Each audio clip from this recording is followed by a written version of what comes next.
मित्रांनो, पार्टी करायची आहे तर मग चला ना, सोलापूर बरोबरच विजापुरात प्रसिद्ध असलेल्या चाचा मच्छी ढाब्यावर.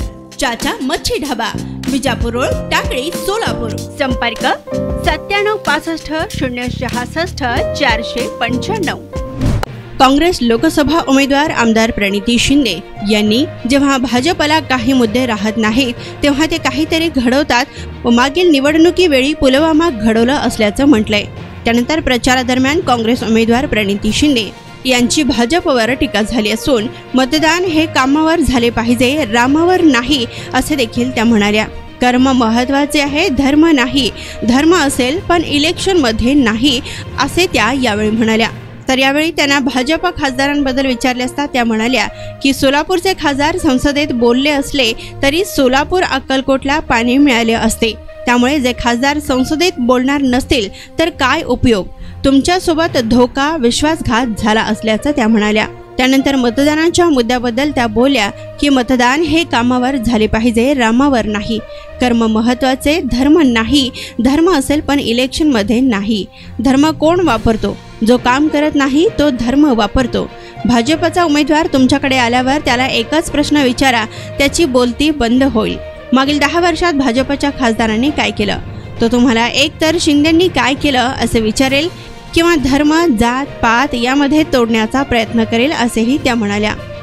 इतिहासाच्या पुस्तकात लिहिलं जातं की ते कोण काय बोललं आणि तिथे जर एक शब्द जरी निघाला तर पंतप्रधानांना त्याचा नोट घ्यावी लागते, मंत्र्यांना काम करावं लागतं. एवढं पवित्र आहे ते संसद, पार्लमेंट. आणि तुम्ही एवढं विश्वासाने ज्यांना तिथे पाठवलं त्यांनी न बोलून त्या पार्लमेंटचा अपमान केला आणि तिथे अपमान त्यांचा केला आणि तुमचा पण अपमान केला हे विसरू नका. न बोलून तुमचा अपमान केला. एवढं काही 5 वर्ष बोलू शकला. मला विधानसभेत जेव्हा जेव्हा संधी मिळते तेव्हा तेव्हा मी बोलते, बिलकुलच बोलते. आणि भाजपच्या विरोधात का बोलते? भाजपच्या विरोधात कारण का तुमची बाजू मांडायची, लोकांची बाजू जर मांडायची असेल तर भाजपच्या विरोधात बोलावं लागतं. कारण का भाजपचे मंत्री काही काम करत नाही शिवसेनेसाठी. मग त्यांना आपण वेळीच धरायला पाहिजे. पण बीजेपीचे आमदार, खासदार जेव्हा जेव्हा मला विधानसभेत संधी मिळाली तेव्हा मी तुमच्या बाजूने बोलली, तेव्हा मी तुमच्या बाजूने बोलली आणि अनेक प्रश्न मांडले. पार्लमेंटमध्ये तुमच्या खासदाराला चान्स होता 5 वर्ष.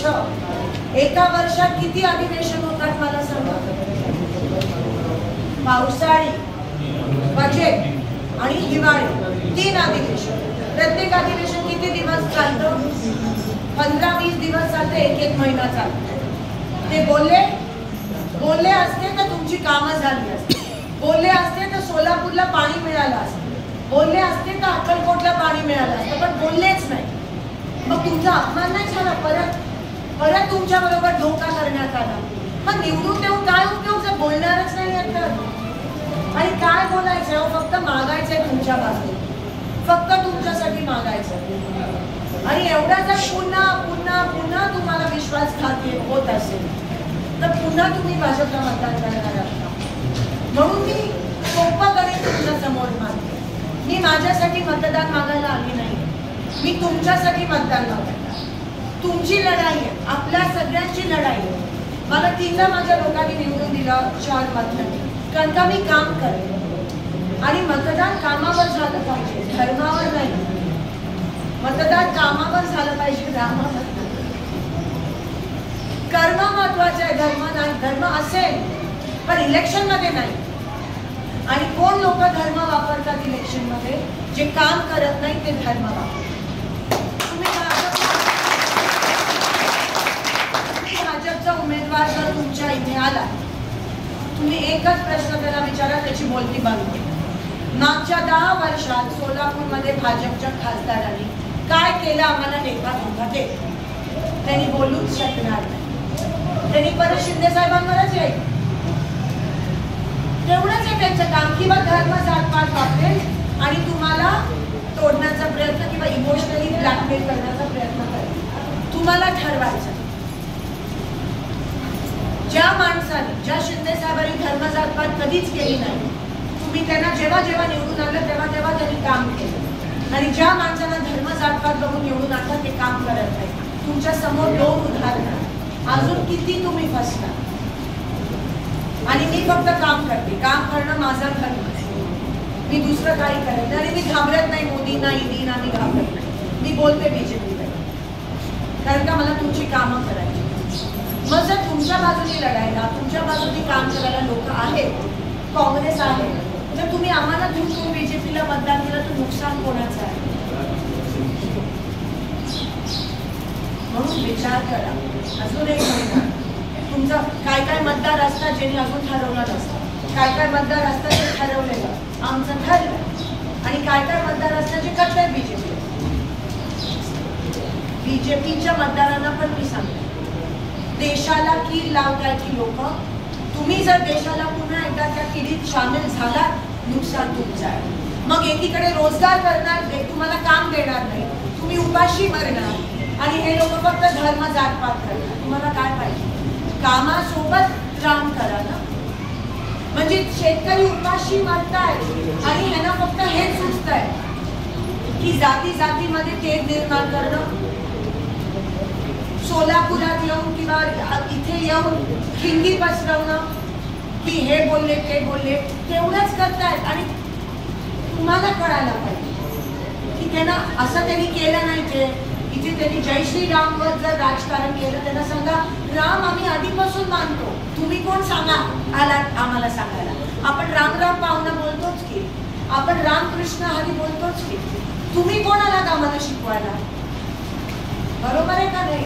तुम्ही कोण आलात आम्हाला सांगायला? आणि आम्ही सगळे मानतो, तुम्ही काम काय केलं ते पहिले सांगा ना. आमची पोरं बाळं उपाशी म्हणतात, त्यावर काय केलं 10 वर्षात सांगा. हे प्रश्न तुम्ही त्यांना विचारा. आणि मग बघा ते कसे गप्पा बसतात. त्यांना तुम्ही वळवू शकता, आम्ही ना. आम्ही विरोधक आम्ही करणार, पण या जनतेने पण त्याच्या एक चक्रात मारली पाहिजे. असे प्रश्न विचारू, आपण विचारत नाही. तुम्ही त्यांना सांगा आम्ही मानतोय, आम्ही धर्म मानतो, उपास आम्ही पण करतो संकष्टीचे, पण मी धर्माचं भांडवल करत नाही. आणि म्हणून माझ्या लोकांनी मला 3दा निवडून दिलं ना, मी काम केलं म्हणून. तुम्ही नेहमी काम करणाऱ्या लोकांना पाठीशी राहता. आता काय झालं?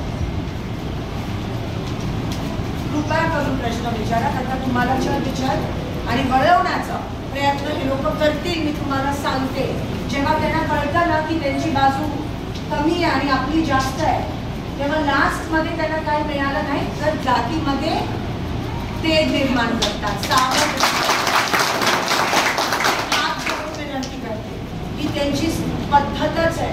मागच्या वेळेस पण पुलवामा घडवलं, त्यांचे अधिकारी म्हणाले घडवलं, घडलं नाही. आणि कसं घडवलं? आपल्या जवानांच्या रक्तावर. वा, एवढं जर खालच्या पातळीला जाऊ शकतात तर आता तुम्हाला त्यांची मानसिकता कळली पाहिजे. म्हणून आम्ही आहोत, मला काम माहिती, मी तुमच्यासाठी लढते. आपलीही लढाई. पुन्हा एकदा काँग्रेसचे दिवस आणा ह्या देशात, नाहीतर आपली परिस्थिती खूप वाईट होईल. आपण 20 वर्ष मागे जाऊ.